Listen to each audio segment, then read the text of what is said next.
Welcome to JD Clips. Please enjoy the short versions of our famous videos and keep learning. And don't forget to subscribe. आइए आज के विषय पर चलते हैं। जी। तो आज का विषय जो है, जो हेडलाइन तो ये है कि साहब की डिसएंगेजमेंट कंप्लीटेड। जी। अब ये डिसएंगेजमेंट कंप्लीटेड जो है, इससे क्या समझा जाए? क्योंकि हमारे चाइना वाले जो हैं, वो तो बहुत ही मीठी-मीठी बातें करने लगे। अब चाइना से हम सदैव सशंकित रहते हैं कि भई ये, लेकिन पिछले अगर शी जिनपिंग के आने के बाद से इनका इतिहास देखा जाए तो ये मीठी बातें करते ही नहीं हैं। तो पहली करेक्ट। बार इनको मीठी बात करनी पड़ रही है, तो बहुत भारी परिवर्तन है। क्या हो गया शी जिनपिंग को? मैंने सुना लोग शी जिनपिंग का मज़ाक भी उड़ा रहे हैं चाइना में। बिल्कुल। सबसे पहले भगवान श्री गणेश का नाम लेके शुभारंभ करते हैं सर। सबसे पहली बात देखिए, अभी जो डिसएंगेजमेंट की प्रक्रिया है, ये थोड़ा समझाने में 1-2 मिनट लगेंगे, इम्पोर्टेंट है। देखिए, हमारे पास चाइना के ट्रूप और हमारे ट्रूप कहीं जगह आई बॉल से आई बॉल कॉन्फ्रंटेशन था।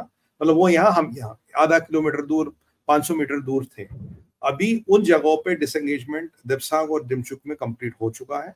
अब उसका वेरिफिकेशन होगा, क्योंकि वेरिफिकेशन करने के लिए आपको एरियल एसेट्स की जरूरत पड़ेगी और कहीं जगह है आपको 8 से 12 घंटे का पैदल सफर करके वहां वेरीफाई करना पड़ेगा। और ये प्रक्रिया चल रही है। ब्रिगेडियर लेवल के अफसर जो होते हैं वो इसको कंफर्म करेंगे कि ये जो एग्जैक्ट डिसएंगेजमेंट हो गई है, कंप्लीट हो गई है, नहीं हो गई है। प्रक्रिया शुरू हो गई। आज मिठाइयां एक्सचेंज करने का पर्व था, मिठाइयां भी एक्सचेंज हो गई। बट और अभी ये फ्रंट लेवल के सिपाही गए, तो अब लोग पूछेंगे यार ये जो 50,000 सिपाही थे, क्या ये वापस चले गए? उनके 60,000 नहीं। अभी जो फ्रंट लाइन वाले सिपाही थे, जो बिल्कुल ऐसे थे, वो निकल गए। अभी धीरे धीरे बाकी प्रक्रिया चालू होगी, काम चालू होगा। बट मैं ये बोलूंगा कि चाइना को मुंह की खानी पड़ी है। चाइना ने कभी सोचा नहीं था वो पीछे हटेंगे। और आज मैं अगर चाइनीज एम्बेसडर का दिल्ली में सुबह इंटरव्यू को ट्रैक करूं, वो कह रहा था कि हम लोगों में डिफरेंसेस हैं। मैं तो चाहूंगा कि भाई बीजिंग दिल्ली की फ्लाइट वापस चालू कर दो, क्योंकि देखिए चाइना की फांस है ट्रेड। चाइना को पता अगर डोनाल्ड ट्रंप आएगा तो हमारी ट्रेड की और वाट लगने वाली है। डॉलर नहीं आएगा, जितना RMB हम छाप सकते थे हमने छाप दिया। यूरोप में हमारी वाट लग रही, कनाडा में हमारी वाट लग रही। उन्हें लगता कि अगर भारत ने भी अभी डंडी मार दी तो हम तो कहीं के रहेंगे नहीं। इसीलिए उन्होंने ये फैसला किया है। दूसरे जो चाइना के मीडिया में कार्टून चल रहे, मीडिया चल रहे, वो तो ऐसे कि ये मोदी जी एक मिनट यहाँ पर आपको थोड़ा-सा रुकूँगा। तो क्या आपका मतलब ये आकलन है कि ये चाइना ने, जो भारत ने मोदी के राज में जो अपनी जो इकोनॉमिक स्ट्रेंथ जो बिल्डअप की है, ये जी उसका परिणाम है? सर, दोनों का परिणाम है। एक तो इकोनॉमिक स्ट्रेंथ और military strength. Military wise China वहां कुछ अचीव कर नहीं पाया, क्योंकि हमारी सिपाहियों का चाइना के सिपाहियों से कोई मुकाबला नहीं। हम तो 100 कदम आगे उनसे। या किसी भी मिलिट्री एक्सपर्ट से पूछेगा, बोलेगा उनका कोई कंपैरिजन नहीं। हम तो भारत माँ के सिपाही हैं, वो तो कम्युनिस्ट पार्टी ऑफ चाइना के सिपाही है। बहुत फर्क है दोनों में। दूसरी बात, जो भारत का इकोनॉमिक माइट डेवलप हुआ, जो भारत का ट्रेड डेवलप हुआ सर, 770 बिलियन का तो लास्ट ईयर हमने एक्सपोर्ट किया। इस साल हम 1 ट्रिलियन का आंकड़ा पार कर लेंगे, महाकाल की कृपा रही तो। अब 1 ट्रिलियन करने वाले आप चौथी बड़ी कंट्री बन जाते हो। और जो चाइना को लगभग 125 बिलियन यहाँ से मिलेंगे, और ट्रंप के आते, जो ट्रंप कह रहा है, अब देखिए ट्रंप ने बड़ा बम फोड़ा कुछ दिन पहले, कह रहा मैं इनकम टैक्स हटा दूंगा। अगर ट्रंप इनकम टैक्स हटाता है तो मुझे बताइए, अमेरिकन कंपनियों के लिए चाइना में बनाने का इंसेंटिव नहीं रहेगा। Why should they even consider going to China? तो उससे चाइना को कितना बड़ा झटका लग रहा है। और ट्रंप तो वैसे कह रहा है जो 670 बिलियन का ट्रेड डेफिसिट है मैं खत्म करूंगा। भारत ने भी केवल 4 या 5 आइटम है संजय सर, जो बिलियंस में चाइना में आती है, बाकी सबको मिलियंस में रिड्यूस कर दिया है। हम भी आत्मनिर्भर हो रहे हैं। अब चाइना को लग रहा है यूएस गया, भारत गया, यहाँ से अफ्रीका में हमारी दाल नहीं गल रही, यूरोप में हम पे टैरिफ लग गए और कनाडा में टैरिफ लग गए, तो बेचेगा कहाँ? अब साउथ अमेरिका पे चाइना तो चलेगा नहीं, with the kind of debt they have. और उसके परिप्रेक्ष्य में अभी चाइना कह रहा है कि अभी थोड़ा मैं जरा भारत से दोस्ती वोस्ती कर लूं। और यहाँ मैं आपको एक और डेवलपमेंट बता दूं, चाइना का अगर आप ट्रैक करेंगे their military kind of tactics विज़ Taiwan, अभी मीडियम लाइन को 150 प्लेनों ने क्रॉस किया। सबसे बड़ा नेवल एक्सरसाइज उन्होंने किया। कल परसों उन्होंने 2 एयरक्राफ्ट कैरियरों को लेके पहली बार, लिंगडोन और दूसरा उसका नाम मुझे याद नहीं आ रहा, उसने not the Fujian, not the latest, जो पुराने 2 है, उनको लेके उन्होंने पहली बार एक वी फॉर्मेशन में एक नेवल ड्रिल की है।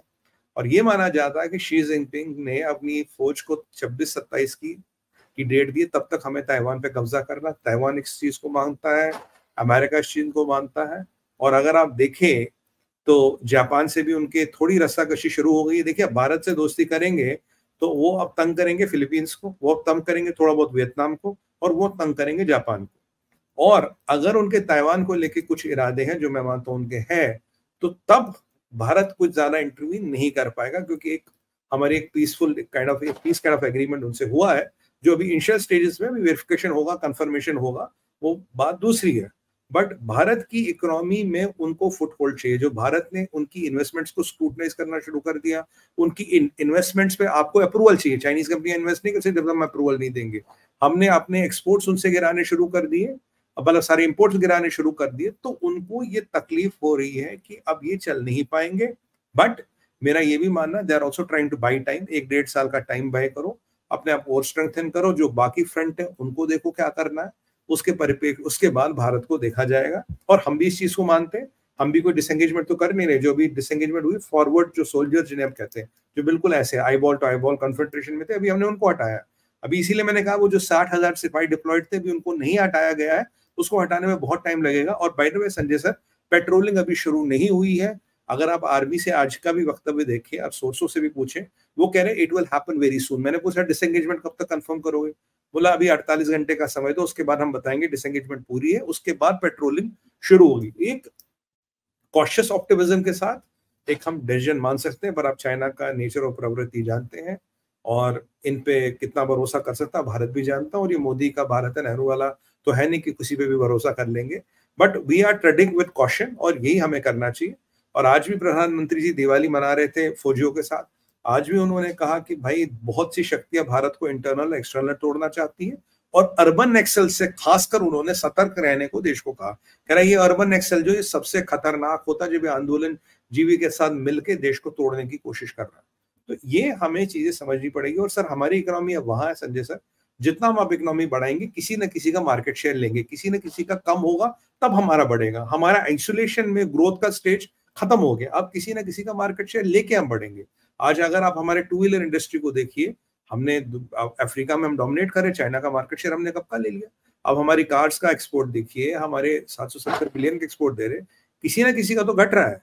और ये चाइना समझ गया है कि भाई भारत या चाइना में से अब एक ही आगे चलेगा, दोनों के आगे चलने का समय नहीं है। चाइना के अंदर इकोनॉमिक हालत खराब है। और एक बात आपको इंपॉर्टेंट बता दूं, आजकल कम्युनिस्ट पार्टी ऑफ चाइना ने एक शिविर लगाने शुरू कर दिए। उसमें वो ये कह रही, यूथ को बुला रही, करे भैया एक काम करो। कहता क्या काम करना साहब? कहता बच्चे पैदा करो। कहता मतलब, क्योंकि वहां का जो यूथ है ना संजय सर, वो बच्चे नहीं पैदा करे, they are not reproducing at all. कह रहे we are the last generation, हमें आगे बच्चे पैदा नहीं करते। इस चीज से चाइना को डर लग रहा, क्योंकि करीब करीब काफी 8 लाख आबादी उनकी पहली बार घट गई है। मीडियन एज उनकी बढ़ रही है, जो एवरेज एज है वो बढ़ रही है। 8 लाख की आबादी पहली बार घटी है। और अगर यही ट्रेंड रहा तो 5-8 साल में चाइना की मीडियन एज बहुत ज्यादा हो जाएगी और आबादी बहुत ज्यादा घटती नजर आएगी। इस चीज से उसको डर लग रहा है। और उन्हें लग रहा है यार कि जो उन्होंने जहां भी पैंतरे किए थे मिडिल ईस्ट में, जहां भी इन्होंने पैसा वैसा लगाया डेट ट्रैपिंग वगैरह को लेके, Sanjay sir that is not giving results. वो रिजल्ट नहीं दे रहा है। और मैं आपको यहाँ एक और बात बताऊं, आज ही उनके प्रीमियम का बयान देखिए चाइना को, पाकिस्तान को लेके।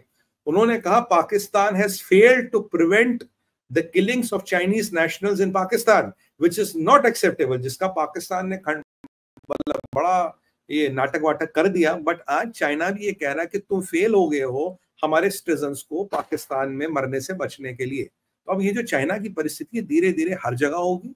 और ऐसे में $125 बिलियन का ट्रेड बहुत बड़ा अमाउंट होता है for a falling and a failing economy. और वो जो भारत ने मजबूती दिखाई, जो भारत अड़िग रहा, इन्हें लगा यार यहाँ दाल नहीं गलेगी। But is it a temporary truce, is it a permanent truce? मेरे हिसाब से टेम्परेरी है। But you can not trust China on anything. We have to be very, it's a cautious optimism. Cautious optimism के साथ हमें चलना पड़ेगा। जी।